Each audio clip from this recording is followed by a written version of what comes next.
India আমাদের প্রতিবেশী দেশ। আমরা ভালো থাকলে তারা ভালো থাকবেন, আমাদের ভালো কেড়ে নিলে তারাও ভালো থাকবেন কিনা তাদেরকে চিন্তা করতে হবে। এখানকার লোকেরা অনেকগুলো ন্যায্য দাবি জানিয়েছেন। আমরা জানি বাংলাদেশ থেকে এটি একটি দূরবর্তী এলাকা, বর্ডার এলাকা।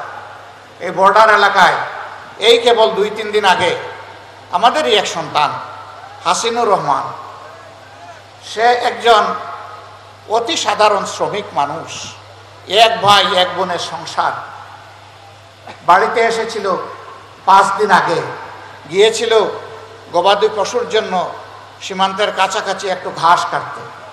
সেখানে বুকের উপর পা রেখে ঠান্ডা মাথায় গুলি করে তাকে খুন করা হয়েছে। খুন করে তার লাশটি টেনে হেসড়ে ওপারে নিয়ে যাওয়া হয়েছে। আমি জিজ্ঞাসা করি, সে কি মানুষ ছিল না? যারা হত্যা করেছে ওরা কি মানুষ নয়? কিভাবে ঠান্ডা মাথায় তাহলে একটি মানুষকে তারা সীমান্ত পেরিয়ে এখানে এসে হত্যা করতে পারে? এটি তো একটি স্বাধীন দেশ। আমাদের বিজিবি যারা আছে তারা কি ওই পারে গিয়ে এগুলা করে? কারণ আমরা তাদের স্বাধীনতায় বিশ্বাস করি এবং তাদেরকে সম্মান দেখাই। সেই সম্মানটুকু বাংলাদেশের জনগণের পাওয়ার অধিকার আছে। আমরা 53 বছর পাইনি, আমাদেরকে দাবিয়ে রাখা হয়েছে। আধিপত্যবাদের কালো ছায়া আমাদের ঘাড়ের উপরে ছিল, আমরা এর ছায়া আর দেখতে চাই না।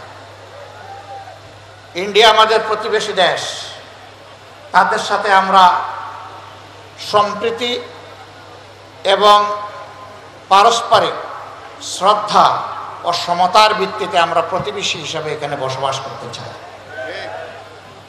আমরা ভালো থাকলে তারা ভালো থাকবেন, আমাদের ভালো কেড়ে নিলে তারাও ভালো থাকবেন কিনা তাদেরকে চিন্তা করতে হবে।